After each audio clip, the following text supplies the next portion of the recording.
जय Hind. Facts and figures में आप सभी का स्वागत है। मैं हूं आपके साथ संजय यादव। ईस्टर्न वर्ल्ड में अमेरिका तो मिडिल ईस्ट में ईरान, धरती के दो हिस्सों में मौजूद इन दो देशों की दूरी 12,000 किलोमीटर से ज्यादा है, लेकिन फिर भी दोनों एक दूसरे के जानी दुश्मन हैं और यह दुश्मनी 7 दशक पुरानी है। क्योंकि एक को मिडिल ईस्ट के पूरे तेल पर कंट्रोल चाहिए तो दूसरे के भीतर मिडिल ईस्ट का खलीफा बनने का ख्वाब है। एक खुद को सुपर पावर मानता है और दूसरा सुपर पावर के सामने झुकने को तैयार नहीं है। अमेरिका ने ईरान को कभी एक्सिस ऑफ इविल यानी कि बुराई की धुरी कहा, तो ईरान ने अमेरिका को महाशैतान बताते हुए मिडिल ईस्ट में उसके खिलाफ एक्सिस ऑफ रेजिस्टेंस खड़ा कर दिया। ये रेजिस्टेंस अमेरिका को भी परेशान करता है और जिसके चलते अमेरिका भी ईरान पर हमले से पहले 100 बार सोचता है। लेकिन अमेरिका और ईरान के बीच दुश्मनी की 1, 2 नहीं बल्कि 5 वजहें हैं और वो अलग अलग काल से जुड़ी हुई हैं। वर्तमान से अतीत की ओर जाते हुए जब आप इन वजहों पर गौर करेंगे तो सबसे पहले आता है परमाणु कार्यक्रम और प्रतिबंध। मध्य पूर्व में प्रभुत्व की लड़ाई, अमेरिकी दूतावास बंधक संकट, 1979 की इस्लामिक क्रांति और फिर आखिर में 1953 का वो तख्ता पलट। आगे हम इन सभी वजहों की डिटेल में बात करेंगे, लेकिन घटना या काल कोई भी हो, इससे एक शख्स का जुड़ाव जरूर रहा है। उसका नाम है अयातुल्लाह खामेनी, जिन्होंने 1989 में ईरान का सुप्रीम लीडर बनने के बाद अमेरिका के नाक में दम कर दिया और इन 35 सालों में अमेरिका के सामने प्रतिरोध की नई लकीर खींचने का काम किया।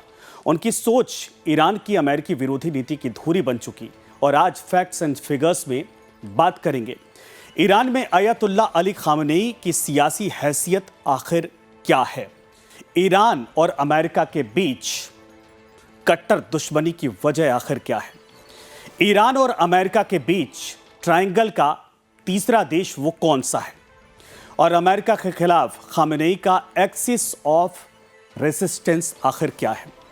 अगर अमेरिका ईरान में सीधी जंग हुई तो मिडिल ईस्ट में कौन किसका साथ देगा, किसके साथ खड़ा होगा। तो ईरान अमेरिका की दुश्मनी की पुरानी कहानी जानने से पहले ईरान के भीतर खामेनी की हैसियत और ताकत की हकीकत आप समझिए। खामेनी अमेरिका को एक अहंकारी और साम्राज्यवादी ताकत मानते हैं। उनका मानना है कि अमेरिका कमजोर देशों के संसाधनों पर कब्जा करना चाहता है। खामेनी के मुताबिक अमेरिका ने राजशाही की तानाशाही का समर्थन किया था, जिससे ईरानी जनता का बड़ा नुकसान हुआ। खामेनी ने ईरान को अमेरिका के दबाव के आगे खड़े रखने की कोशिश की। वो कहते हैं कि ईरान अमेरिका के आगे कभी नहीं झुकेगा। 1979 की इस्लामिक क्रांति के बाद खामेनी ने ही क्रांति के विचारों को आगे बढ़ाया और खामेनी का मानना है कि ईरान को प्रतिरोध की नीति अपनानी चाहिए। खामेनी अमेरिका की संस्कृति से भी डरते हैं और वो मानते हैं कि अमेरिकी संस्कृति ईरान की इस्लामिक पहचान को कमज़ोर करती है, जिसकी झलक रज़ा शाह पहलवी के दौर में ईरान ने दिखाई दी थी।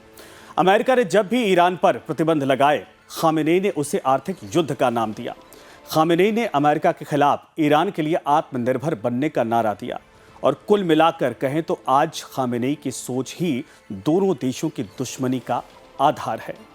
और यही वजह है कि अमेरिका ईरान से खामेनी को खत्म करना चाहता है। लेकिन खामेनी सिर्फ एक नेता नहीं, बल्कि मिडिल ईस्ट के बाहर भी मुसलमानों के लिए बड़े धर्मगुरु की पहचान रखते हैं।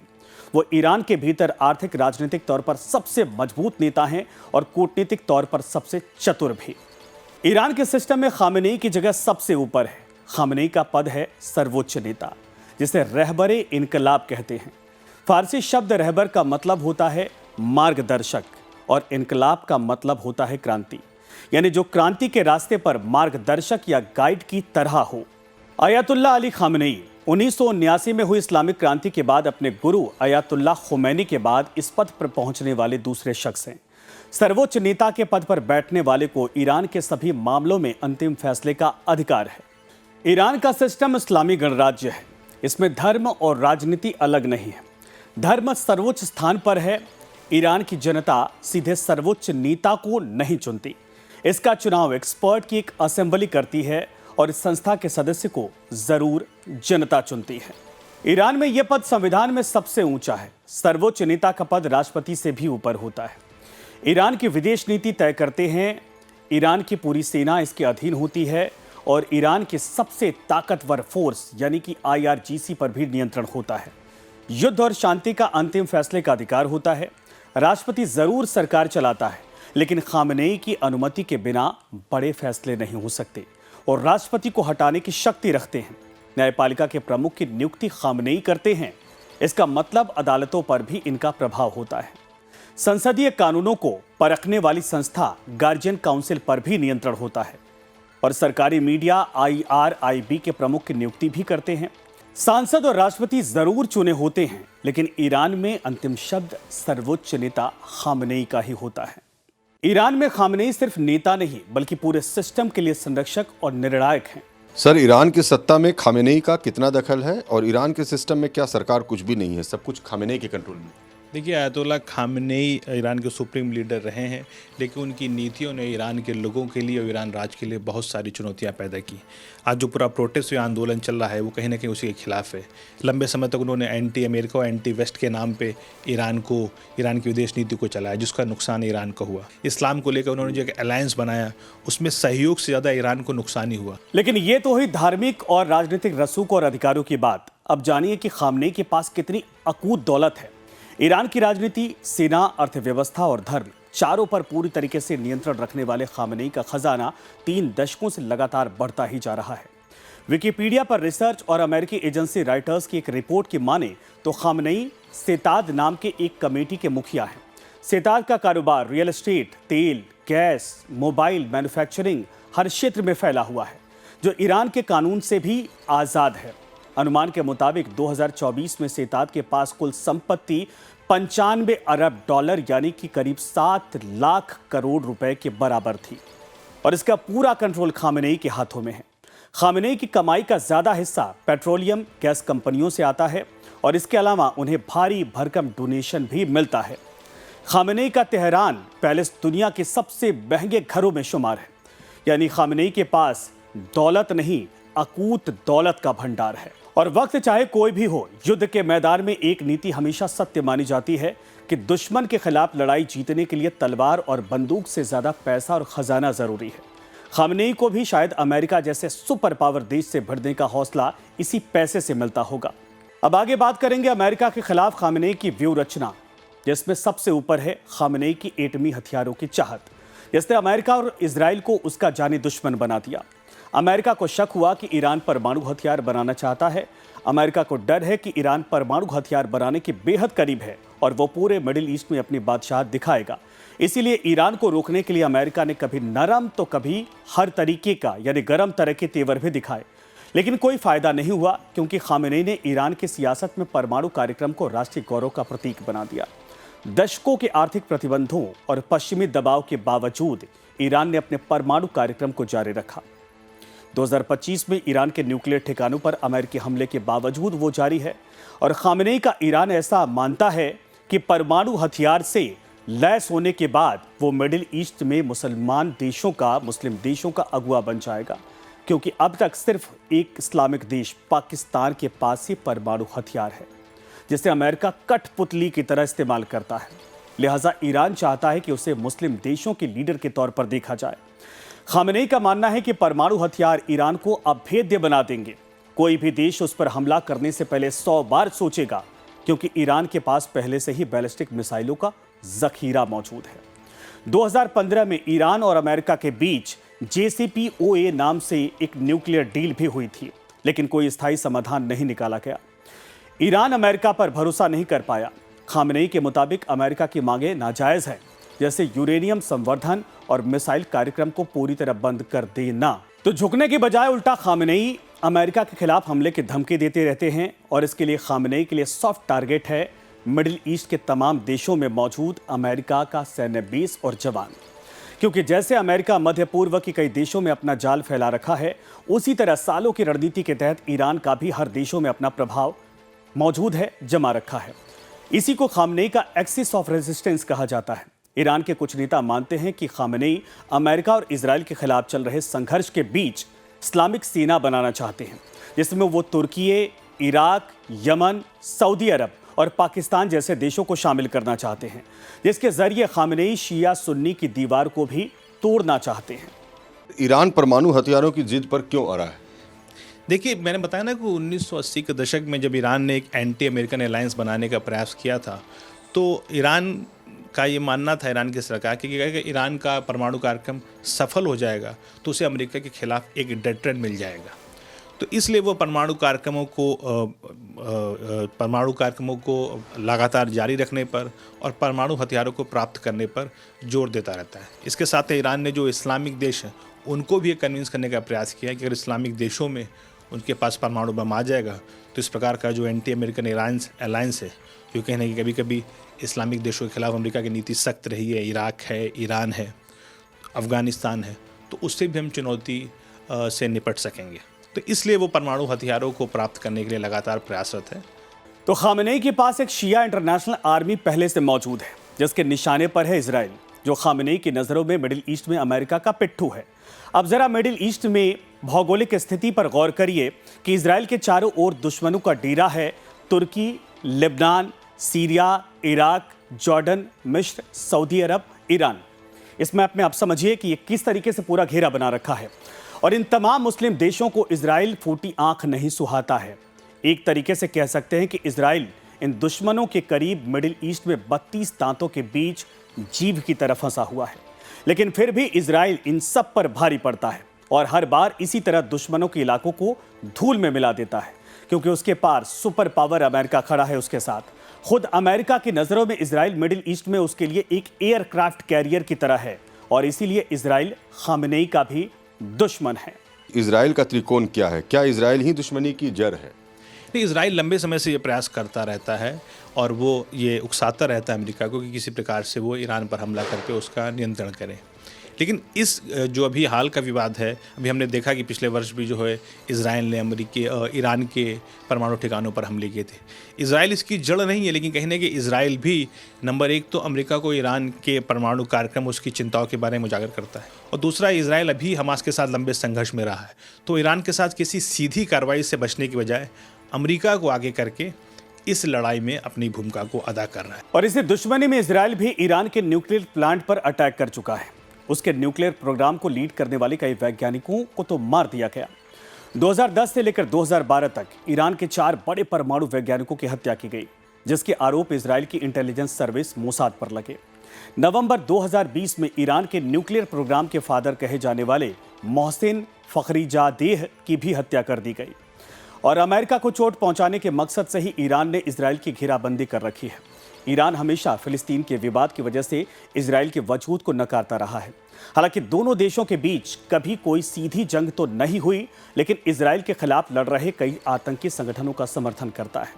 मतलब एक तरह से इजराइल के खिलाफ प्रॉक्सी वॉर लड़ता है, क्योंकि इसी के बाद इजराइल के चारों ओर मौजूद देशों में तमाम आतंकी संगठनों को भी ईरान ने सपोर्ट किया, और वो भी हथियारों के साथ, चाहे वो यमन में मौजूद शिया हुती विद्रोही हों या लेबनान में लड़ रहे दूसरे शिया संगठन हिजबुल्लाह, सीरिया इराक में मौजूद आतंकी हों या गाजा पट्टी के इलाके में मौजूद हमास हों, जिसे अब इजराइल करीब करीब खत्म कर चुका है। इजराइल का आरोप है कि ईरान की सेना इन संगठनों को हथियारों की मदद करती है, जिससे इजराइल पर अटैक होते रहते हैं। ईरान की पूरे मिडिल ईस्ट रीजन में जो छवि है वो एक आतंकवाद के स्पॉन्सर के राष्ट्र के रूप में है। यूनाइटेड स्टेट्स ऑफ अमेरिका ने 1984 में ही ईरान को स्टेट स्पॉन्सर ऑफ टेररिज्म के तौर पर घोषित कर रखा है। और इजराइल ने जो ईरान के विरुद्ध बड़ी कार्रवाइयाँ की हैं, वो जाहिर है कि ईरान के जो टेरर प्रॉक्सीज को सपोर्ट करने की उसकी जो नीति रही है, उसके विरुद्ध इजराइल भी लगातार बड़ी कार्रवाइयाँ करता है। और ईरान ने जाहिर है कि चाहे वो हमास हो, हिजबुल्ला हो, हुती हो, इराक और सीरिया में ऑपरेट कर रहे अन्य आतंकी संगठन हो, सभी को उसने ईरान ने सपोर्ट दिया। लेकिन ईरान की प्रॉक्सी वॉर की हरकतों से मिडिल ईस्ट में उसकी छवि भी दागदार है, और इसीलिए क्षेत्र के बाकी देशों के भीतर भी ईरान पर भरोसे की कमी है। ईरान में जो शिया आबादी है वो बहुलता में है और ईरान शियाओं के लीडर के तौर पर भी देखा जाता है। लेकिन ईरान ने जिस तरीके से आतंकवाद का जो इस्तेमाल अपने इंस्ट्रूमेंट ऑफ स्टेट पॉलिसी के तौर पर और आतंकियों को स्ट्रेटजिक एसेट के रूप में किया है, उससे ईरान ने जाहिर है कि अपने लिए शत्रु भी खड़े किए हैं। और ये भी बिल्कुल स्पष्ट है कि ईरान की जो एक शिया बहुल आबादी होने का और उसका एक शियाओं का नेता होने का जो उसकी छवि है, उससे सुन्नी जो मुस्लिम वर्ल्ड है उससे ईरान की एक राइवलरी रहती है। इराक में शियाओं के बीच में ईरान ने दखल जरूर बनाई है, और इराक के अलावा जो लेबनान हो, यमन हो, वहाँ पर भी ईरान की गहरी दखल है। तो 20वीं सदी के मध्य तक ईरान और अमेरिका अच्छे दोस्त थे, लेकिन अब ठीक 1950 के बाद दोनों देशों के संबंधों के समीकरण के बिगड़ने की शुरुआत हुई, और अब उसी शुरुआत से अमेरिका और ईरान के बीच दुश्मनी की पूरी कहानी को सिलसिलेवार तरीके से आपको समझाते हैं, जिसमें सबसे पहला मोड़ है ईरान में 1953 का तख्ता पलट। कहते हैं कि ईरान कभी औपचारिक रूप से किसी विदेशी शक्ति का उपनिवेश यानी कॉलोनी नहीं बना, लेकिन व्यवहारिक तौर पर उस पर एक दौर में अमेरिका, ब्रिटेन और रूस का ईरान के तेल उद्योग पर नियंत्रण भी रहा। इस बात को ईरान औपनिवेशिक शोषण मानता है। तब ईरान के लोकतांत्रिक प्रधानमंत्री मोहम्मद मोसादेग ने देश के तेल उद्योग का राष्ट्रीयकरण कर दिया था, ताकि तेल के कारोबार का फायदा सीधे आम लोगों तक पहुंच सके। इससे ब्रिटेन और अमेरिका के आर्थिक हितों को नुकसान पहुंचा, जिससे नाराज होकर अमेरिकी खुफिया एजेंसी CIA और ब्रिटिश एजेंसी MI6 ने मिलकर 1953 में मोसादेग का तख्ता पलट कर दिया और अमेरिका की शह पर यहां शाह वंश के शासन की शुरुआत हुई। शाह मोहम्मद रजा पहलवी को सत्ता में बिठाया गया और यहीं से ईरानी जनता में अमेरिका को लेकर गहरा असंतोष पैदा हुआ। इसके बाद 1953 से 1979 तक 26 सालों के लिए अमेरिकी समर्थन से ईरान पर शाह का शासन चला। ईरान के लोगों ने इसे ईरान के लोकतंत्र को तबाह करने का आरोप लगाया। ऊपर से शाह का शासन अमेरिका समर्थित था, लिहाजा ईरान को पश्चिमी संस्कृति के सहारे आधुनिक बनाने की कोशिश हुई। 22 साल का शाह उस वक्त अपनी अय्याशियों और फिजूल खर्चियों के लिए मशहूर था। कहा जाता है कि उसकी पत्नी पानी नहीं दूध में नहाया करती थी। शाह का लंच पेरिस से मंगवाया जाता था, जबकि उसी दौर में ईरान में लाखों लोग भूखमरी के शिकार थे। लोगों के असंतोष को दबाने के लिए रजा पहलवी ने अपनी एक आंतरिक पुलिस फोर्स भी बना रखी थी, जिसे सावक कहते थे। उसका एक ही काम था राजवंश के खिलाफ उठने वाली हर आवाज को कुचल देना। ग्लोबलाइजेशन के उस दौर में बाजार तंत्र हावी हो रहा था। इसके लिए शाह ने ईरान को पश्चिमी रंग में रंग दिया और ईरान के बाजार को पूरी दुनिया के लिए खोल दिया गया। इसका नतीजा ये हुआ कि तेहरान फैशन का हब बन गया, और कहते हैं कि उस दौर में कोई भी नया फैशन पेरिस के बाद सबसे पहले तेहरान पहुंचता था। अय्याशी का कोई ऐसा सामान नहीं था जो ईरान की राजधानी में मुहैया ना हो। इससे जनता में असंतोष बढ़ा। 90% शिया आबादी और 9% सुन्नी मुसलमानों का शाह पहलवी का वो खुला अंदाज बिल्कुल भी रास नहीं आ रहा था। ईरान में असंतोष बढ़ा। पहलवी पर मुल्क को अमेरिका के सामने गिरवी रखने के आरोप लगे। 1960 के दशक में ईरान की राजनीति में अयातुल्ला रुहुल्लाह खुमैनी की एंट्री हुई, जब करीब 10 सालों तक ईरान को पश्चिमी रंग में रंगते हुए देखकर लोग थक चुके थे। तो शाह पहलवी के खिलाफ सड़कों पर उतर आए और इन लोगों की अगुवाई की Islamic leader Ayatollah Ruhollah Khomeini ने। तो शाह की सुरक्षा एजेंसियों ने फौरन अयातुल्ला खुमैनी को गिरफ्तार कर लिया। उन्हें 18 महीनों तक जेल में यातनाएं दी गई। 1964 में शाह रजा के शासन ने जेल से आज़ादी तो दी, लेकिन उनके सामने 2 शर्तें रखी गई, या तो वो शाह से माफ़ी मांगे या देश छोड़ दे। खुमैनी ने दूसरी शर्त को चुना और देश से बाहर जाना पड़ा।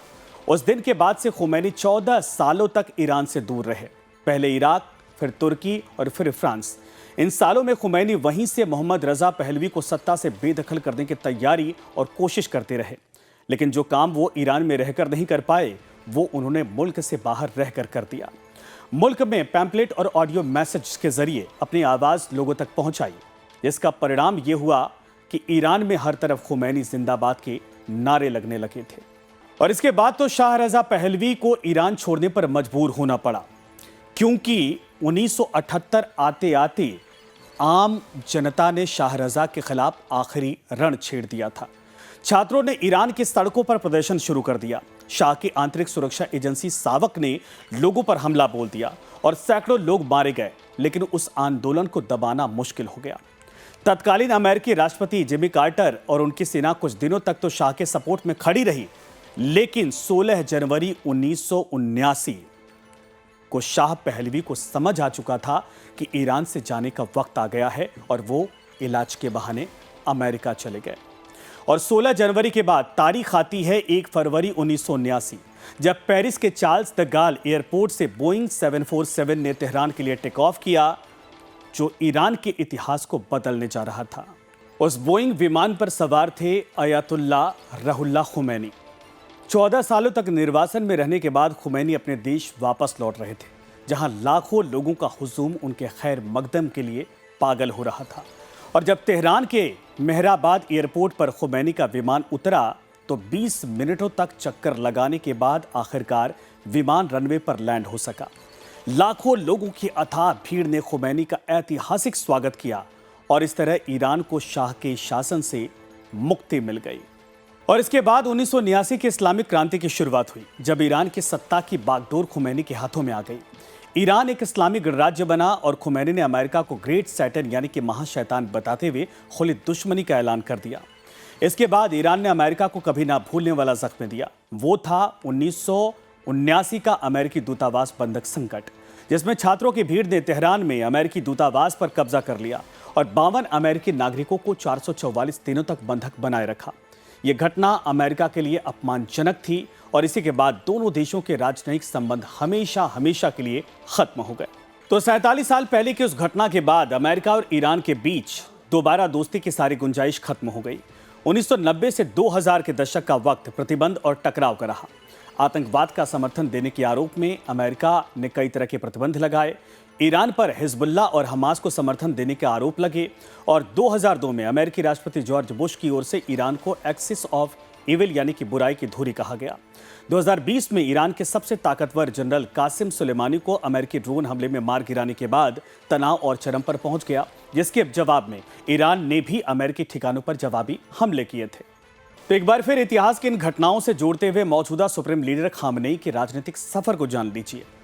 1989 में खुमैनी के इंतकाल के बाद ईरान के सुप्रीम लीडर बने खामनेई का सियासी सफर 1960 के दशक से शुरू हुआ, जब वो खुमैनी के करीबी सहयोगी थे। 1960 और 1970 के दशक के दौरान उन्होंने रजा शाह पहलवी के खिलाफ आंदोलन किया। इस दौरान खामनेई को कई बार गिरफ्तार किया गया और कई सालों तक जेल में रहे। 1979 की इस्लामी क्रांति में खामनेई की अहम भूमिका रही और पूंजीवादी व्यवस्था को खारिज करने वाली विचारधारा से प्रभावित थे। तो खामनेई ने 1981 से 1989 तक ईरान इराक युद्ध के दौरान ईरान के तीसरे राष्ट्रपति के रूप में भी काम किया। खामनेई की विदेश नीति का मकसद फिलिस्तीन की आज़ादी, ईरानी इस्लामिक क्रांति के विचारों का प्रचार और एक संयुक्त वैश्विक इस्लामिक शक्ति का निर्माण है। तो इसी के साथ फैक्ट्स एंड फिगर्स में आज फिलहाल इतना ही। नमस्कार।